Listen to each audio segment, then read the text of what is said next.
வணக்கம். சுவாமி விவேகானந்தர் நடமாடும் துறவியா இருக்கும்போது விருந்தாவனத்தில் உள்ள கோவர்த்தன மலையை சுற்றி நடந்துகிட்டு இருந்தாரு. ரொம்ப டயர்ட் ஆயிட்டாரு, பசி மயக்கம்.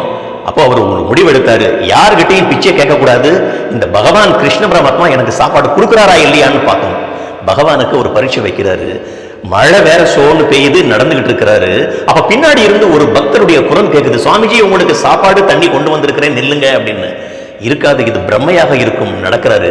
திரும்பவும் அதே குரல் கேட்குது, இல்லை இது பிரம்மையா தான் இருக்கும், கிருஷ்ணன் அவ்வளவு சீக்கிரத்துல நான் சொன்னதை கேட்டிருப்பானா.